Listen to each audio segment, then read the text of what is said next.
Hello and welcome to Team Talk live on KMTV. I'm Harry Peet. On tonight's programme, we'll have the best goals, action and reaction from the weekend's football across Kent.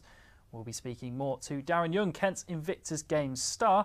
Plus, we'll have some good news about two Kent cricketers who signed a new deal. With that and more, here's tonight's lineup. Football's flowing in Kent. County sides produce big wins in the league. Hockey hits and misses. Kent men's and women's sides in Premier League action. And around Britain in 157 days, swimmer sets new world record in Margate. But first this evening we begin as usual with our roundup of the weekend's football action from across the county. Andy Hessenthaler was looking to get his first win in charge of Dover Athletic, whilst Tom Eaves was at it again for the Gills. Here's a look at the highlights and scores from Saturday's football action. We start at Crabble, where bottom of the table Dover were looking for their first win in 15 games. Andy Hessenthaler took over after Chris Kinnear stood down, and the new boss has been looking to make a big impression. Dover are one of the lowest scorers in the division and appeared to be low on luck when Stuart Lewis's cross to the back post was flicked onto the post but out instead of in. The Whites weren't to be denied twice in the match though, and 13 minutes later they got the opening goal.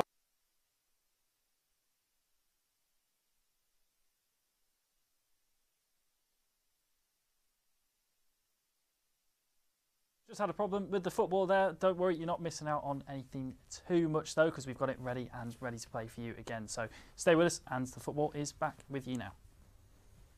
We start at Crabble, where bottom of the table Dover were looking for their first win in 15 games. Andy Hessenthaler took over after Chris Kinnear stood down, and the new boss has been looking to make a big impression. Dover are one of the lowest scorers in the division and appeared to be low on luck when Stuart Lewis's cross to the back post was flicked onto the post but out instead of in. The Whites weren't to be denied twice in the match though, and 13 minutes later they got the opening goal. A free kick 30 yards out was floated into an unmarked Kevin Locko, and the former Maidstone centre-half made no mistake to head his side in front. Just 1-0 up in the second half though, and the bottom side in the league were living dangerously as Maidenhead turned the screw. First, Mitch Walker was forced into action after Adrian Clifton's header came close from a corner. Then 10 minutes later, a James Comey effort almost found the bottom corner for the away side. It was a scare and Dover needed to get a second to feel comfortable, and the man to do that was another former Maidstone man. Midfielder Jai Reason was fed the ball on 73 minutes just outside the box and teased a deft effort over goalkeeper Nick Hammond in the Maidenhead goal. No win in 15 games for Dover though, and the nerves at the back was still on show. With less than 10 minutes left to play, Josh Kelly got space in the Dover box. His effort hit the inside of the post and went out before being cleared. The Kent side survived and picked up what could be a useful 3 points in their relegation battle, although they still stay bottom of the National League. Elsewhere, and fellow strugglers Maidstone were in action away at Barnet. The Bees went into the game 10 points ahead of the Stones, and the home side had the better of the opening exchanges in the game, with Maidstone's new keeper Grant Smith called into action. Quarter of an hour in, and the stopper had to be at his best to turn Che Alexander's powerful effort out of danger. Going into the game, and Maidstone had scored just 10 goals this season. Striker Blair Turgott had got all but one of those in the league, and he brought his tally up to 10 for the season when he latched onto this through ball before slotting home past Mark Cousins in the Barnet goal. The informed frontman almost added his 11th and Maidstone's 12th of the season just before the half-time mark. Jack Paxman picked him out at the edge of the box, and Cousin had to be at full stretch to deny Turgott his second of the game. Fellow strike partner Gold Umateo's not been in such as a rich vein of form since joining the Stones under Harry Wheeler, but the new man made sure his drought ended in this one. A powerful run by Jake Cassidy on the Maidstone right led to another save from Cousins. This time though, he couldn't hold on to it, and Umateo was there to pounce for an easy finish and put Maidstone ahead and 2-0 up against Barnet. Stone's new keeper Grant Smith recently came in to take the place of Lee Worgan, and with such big gloves to fill, Smith would need to pull off some big saves. And he didn't do too badly in stoppage time. After good work on Barnett's left, Jack Barn was denied by Smith with an outstanding save full stretch to his left. A big save and more big points for Maidstone in their hunt for survival.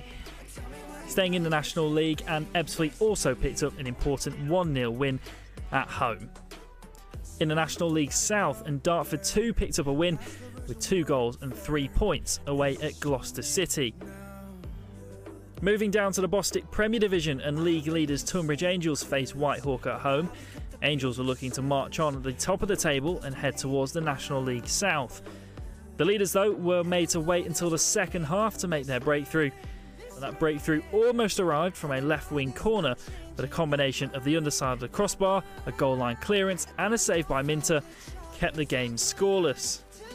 The let-off, though, lasted just 6 more minutes when overlapping right-back James Folkes was found by Small, and his low, hard cross was put in his own net by Matt Drage, under pressure from Tommy Whitnell. Angels added a second in stoppage time at the end of the game. Joe Turner was on hand to chip the ball over Minter and secure more points for top of the table Tunbridge. Elsewhere, Margate also lost 3-2 as they faced Burgess Hill Town at home. Moving down to the Bostik South East Division, and Ashford lost 3-2 at home to Ashford. Hythe defeated Sittingbourne 3-2. Herne Bay was smashed 7-1 by VCD Athletic. Phoenix Sports drew 1-1 with Ramsgate. Faversham saw off Guernsey 2-1. Greenwich Borough lost at home to Sevenoaks Town, whilst Whitstable Town were defeated 2-0 by Whiteleaf. And meanwhile in League One, Tom Eaves was on hand again to help Gillingham defeat Fleetwood 3-0 at Priestfield. Now, speaking after that win over Fleetwood, Gills boss Steve Lovell and club captain Gabriel Zakuani gave their reaction. Both were delighted with a comfortable win against the Fleetwood side, who'd only conceded 4 on the road before that visit to Priestfield. As I said, last week we sat off and today we started the game straight in their faces and got two really good goals. And you know, they're going to have spells in the game where they're going to obviously have a go, and they changed their formation, stuck 3 people up front and had a go, and we just changed ours and managed to sort of, I think the 3rd goal sort of killed it off. We were quite nervy last week because of the recent results before that, you know, but I think now we're sort of growing, and the fact that we're scoring goals, we always know they can come, so as long as we sort of do decent defending, we're always sure that when we get a chance we'll take it. No, an excellent performance, great work rate. There's times that that you can't press for the whole 90 minutes. You've got to sit back and let the opposition have the ball and get them on the counter attack, and that's what we did in the second half. But the more the second half went on, I felt that we would create more chances, and that's what we did. Now, good win for Gills and another good performance from Tom Eaves, and Joe's joining me now. So Joe, I mean, Tom Eaves is becoming a star man ever since he signed. He's keeping it up again this season. A fantastic result for the Gills at the weekend, and yeah, that man Tom Eaves, rhythm is a dancer, Tom Eaves is the answer, is what the Gills fans are singing. Now, when he signed for Gills back in back end of last season, he signed scoring 7 in 48 at Yeovil. So a lot of fans were worried, well, what have we brought this guy in for? But now, this season, he's already got 11. He's the top scorer in League One, and he's played 57 games for the Gills now, 28 goals. That's 1 in every 2 pretty much now. It's a great record for a striker. 4 braces, 2 hat-tricks. Now, that's a fantastic record for Eaves, and I think it's becoming now apparent that Gills are sort of relying on him a little bit, and you can sort of see that now there's a lot of talk from some of the teams at the top of the league, like Sunderland, thinking that they need to bring in someone like him in January. So it'd be interesting to see if they do indeed. And you mentioned there, January's not too far away, and that could be where teams come sniffing for him there, but it's going to be vital for Gills to keep him, as we've seen in past seasons for them. Just having that one player they can rely on is going to be vital for them. Well, that's the thing. I mean, it's hard for the Gills to rely on one man to score all their goals. They can't keep relying on him to score week in, week out. Okay, he's doing it at the minute. I mean, 2 back-to-back wins now at home, no goals conceded as well. That's also a big factor, as Zakuani sort of touched on there. They're feeling more confident at the back. But as you say, they do need to bring maybe another creative sort of player. I know know Regan Charles-Cook has made a big impact there. Oldacre as well is actually broke into the side now and actually having an impact. So whether they can hold on to these sorts of players and actually, build on now, maybe add a couple more in January. Obviously, we know that they're not blessed with high funds, so they've got to be astute with their money, but we'll see how that goes. And Gills do seem to be kind of a streaky team at the moment. They either go on a streak of losses, or as we've seen in back-to-back wins now, it seems as though when they get it going, they get it right. Well, that's the thing. I think at the start of the season, they started really well and everyone thought, oh, wow, OK, this is really good. And then it went, I think it was 1 win in 15-odd games that they had at some point. And now they've got the back-to-back wins. I think what Steve Lovell's touched on in his press conferences in the last few weeks is he wants to try and get a bit of consistency going. I think now it's only 2 games, but they're getting there now. You can definitely see a difference from when they've had that new pitch fitted. So hopefully they can kick on now, and we'll probably recap that at around Christmas time. Hopefully more good news. Now that's it for the first half here on Team Talk. Coming up after the break, we'll have scores and highlights from the weekend's hockey. Plus, we've been speaking to Sevenoaks Rugby players about their match at the top of Mount Everest. We've got an altitude assessment in December, so that will give us some idea of how we're going to react when we get up there. But I think it's almost a wait and see. Before we go to the break, though, we just have time for this week's Team Talk teaser question for you. With Ross Edgley's marathon swim coming to an end this weekend in Margate, we want to know whether you know how many bananas he had to eat during that marathon swim. Answer after the break.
Welcome back to the second half of action here on Team Talk Live on KMTV.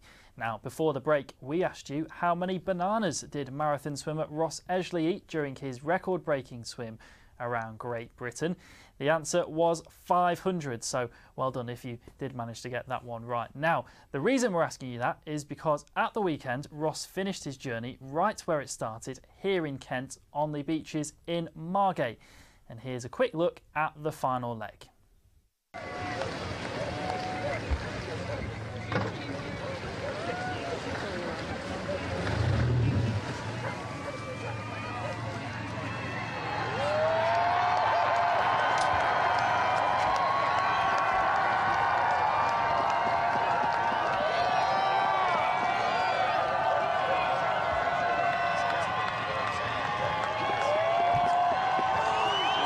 Has just come on to the beach.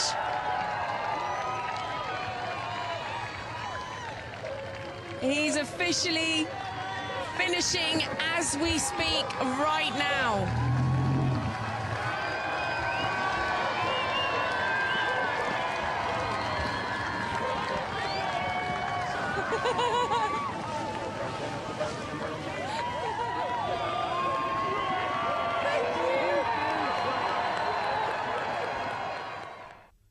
Next tonight, and Kent's hockey sides were once again in action in another busy schedule in the Premier Division. Holcombe, Sevenoaks and Canterbury all faced off in the men's and women's leagues, and here's a quick look at the scores. In the women's Premier Division, it was an afternoon to forget for Canterbury as they travelled to East Grinstead. Ashley Samra, Laura Unsworth, Georgie Blackwood, Josephine Blunt, Bridget Blackwood all got on the score sheet as the Kent side lost out heavily 5-0.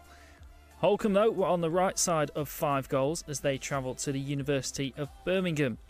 Goals from Sarah Jones, Leah Wilkinson, Sophia Savina, Philippa Lewis and Candice Manuel carried them to a 5-1 victory.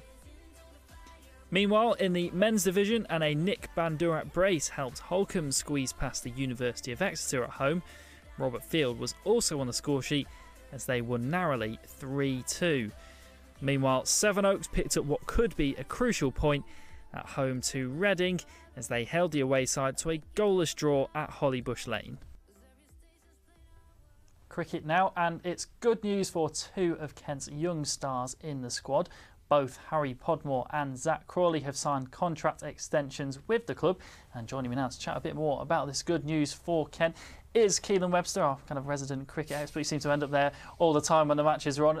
Keelan, this is pretty good news for them. 2 young players who've done well so far since they've been in the team and seem to be looking like they're going to stay there for the future to come. Yeah, Kent fans I think will be very pleased about this news, and it comes after a good couple of weeks of good news actually. It was the back end of last season when Joe Denley and Sam Billings both signed their contract extensions, and these 2 guys, Harry Podmore and Zach Crawley, who both did have good seasons and perhaps went a little bit under the radar, that Harry Podmore was actually the club's 2nd leading wicket taker in the county championship behind Matt Henry, of course, was so brilliant for Kent throughout the season as they got promotion to Division 1. But he signed from Middlesex back in April of last year, and he was, I suppose he went a little bit under radar then when he came in, because Kent had made the more high profile signings of the likes of Matt Henry and then Stoinis and Brathwaite, who came later on in the T20 Blast.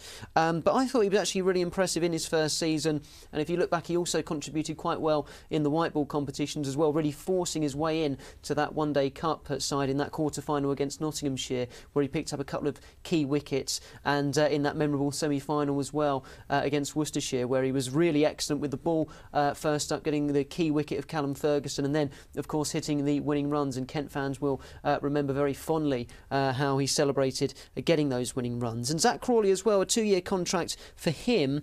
He averaged 31 in the championship last season with 755 runs, which in the end was Kent's 3rd highest run scorer, and on the face of it, 31 perhaps for someone who's opening the batting might not be that impressive. but actually he was at number 5 for quite a while in the season and then was promoted to the top of the order. And it was once he got that promotion to the top that he really kicked on and was impressive and scored a big 100, an important 100 for Kent right at the end of the season, which was the 100 really that helped them to secure promotion. So 2 young players, particularly Zach Crawley, who really burst onto the scene, you could say, this season. I think it's great for Kent's future. And of course 2 young guys there, both early 20s, mid-20s. If they do anything like Darren Stevens and James Treadwell, they'll be there for a long time. It's important to keep those young players in and show the faith from Matt Walker as well, who of course has been given a new contract too. Yeah, absolutely. Yeah, you're right to mention that. It's important that Kent have really got this core squad that they have got at the moment. I mean, Treadwell retired this year. Stevens is going to play next year, but you wonder how long he'll be around for. And it was important off the back of 2 seasons where Stevens has really been Kent's go-to man with the ball, that they had other options. And I think a lot of people would have said, I certainly would have done, thought that Darren Stevens was the behind Matt Henry for the leading wicket taker. But Podmore came in, and in fact quite a memorable game against Middlesex for him, where he picked up 6 wickets in that day-night game, which was probably most remembered for Grant Stewart's 100 in that contest. But a great moment that for Harry Podmore, and as you say, for both of those guys, really important for Kent to have a core side. And with Denley, Billings and now these 2, they've really got that. And just very quickly, you mentioned Joe Denley there, big few weeks coming up for him as well. Yeah, absolutely. In Sri Lanka, the first test gets underway this week. Still waiting to see what the team is going to be for that game. Denley, a duck in the last warm-up match, so perhaps that's taken a little bit off of his chances, but he does offer that leg spin alternative. So I think he's got a good opportunity to make the side. We'll see in the next coming days whether he's got the nod at number 3, with the likes of Keaton Jennings and Rory Burns also vying for places at the top of the order. And of course, could be another key player for Kent again next season. Now they've moved up divisions as well. Going to need that kind of player on board. Absolutely, and he will be vital next season, and because he was so good in all 3 formats, not only in the County Championship, but he's so key in the T20 Blast and the One Day Cup, where he was MVP in both of those. You saw when he played for England in the T20 International how important he was with 4 wickets, so he'll be crucial to Kent next season. The future's bright for Kent, it seems, though. Now, a group of Kent rugby stars are looking to take on a huge challenge next year. Players from the Sevenoaks Rugby Club will be travelling to Mount Everest in April to play a game on the top of the world's tallest peak. And last week, the guys joined Louisa Britton on the Kent Tonight sofa to tell her more about their challenge. The challenge came up with the Wooden Spoon came up with the challenge, and we were just sort of put forward for it and suggested to us that we have a go. So. And what got you to sign up? Wooden Spoon's a fantastic charity. So it supports disabled and disadvantaged children, and really, I guess that's the driver behind it. Whilst actually having the opportunity to go up the side of Everest and play rugby up there, something you're never going to get the opportunity to do again. Absolutely, sounds like quite a mammoth challenge. What are you looking forward to most? What are you slightly worried about potentially? Well, certainly the altitude is we're worried about. It's one of those really hard things to train for. You can get a core fitness and core level of fitness, but actually once you get up there, you know, the difficulty of breathing and the lack of oxygen, I think, is something is really difficult to replicate. So I think that's certainly one of the big challenges. The thing we're looking forward to, there's 32 people doing it together, men and women, looking very much forward to working as a team together and getting up there. And then hopefully playing the game. That's the idea. Absolutely. In terms of your training, what are you doing to get ready? So we had a weekend up in Ambleside in the Lake District just to do some sort of hill walking, general fitness really. And then really it's around walking. Plenty of that. We've got an altitude assessment in December. So that will give us some idea of how we're going to react when we get up there. But I think it's almost a wait and see. Absolutely. And in terms of once you've done the challenge, it potentially could be a world record breaking event. How exciting is that? That's right. So we're trying to break 2 Guinness World Records, which is the full contact game of rugby and then the mixed touch rugby. So, you know, we have to fill all the regulations. We've got an official referee. We've got to mark the pitch out, official post heights. So, yeah, I think if we do it and we get in the Guinness Book of Records, it'll be something that's there, hopefully, forever. I can't see someone breaking it. But. Now, big challenge for those guys. They take on Mount Everest, and not quite the same, but almost the same it will feel for these Kent teams in the FA Vars draw. Now, that's been made earlier today. Joe, you're back again to chat a bit more about that FA Vars draw. Now, as I say, you know, it doesn't sound like the biggest of competition, but for some of these lower league teams, this is important, and it can mean the difference between, you know, staying alive for another year. Well, that's it. I think for these teams in the lower leagues, like the Southern Counties, you've got the likes of Sheppey. I'll just go through the draw first of all. Sheppey United are up against Cray Valley, so the South East will have at least one side in the last 32. Erith Town have got Windsor, Canterbury City plays Southall, and Bearsted are at home to Staining Town Community. Now, you probably wouldn't have heard of them, but this is a really big game for all of these sides. If they win, they get more than £1,000 in prize money.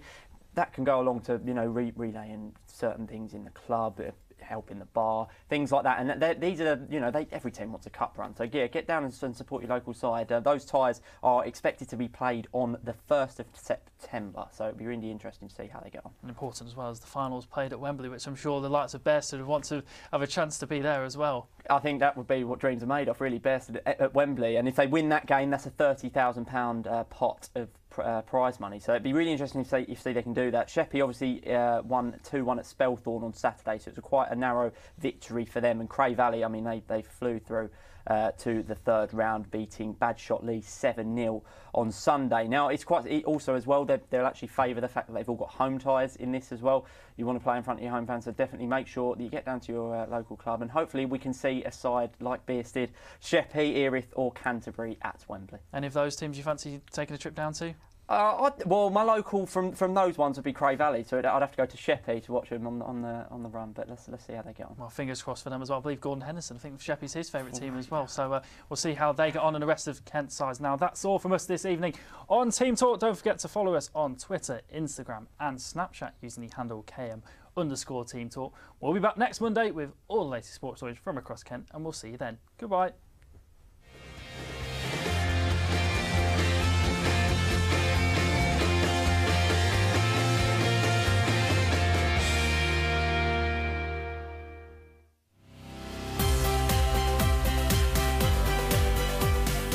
Dino Plumbing and Heating Kent, proud sponsor of Team Talk.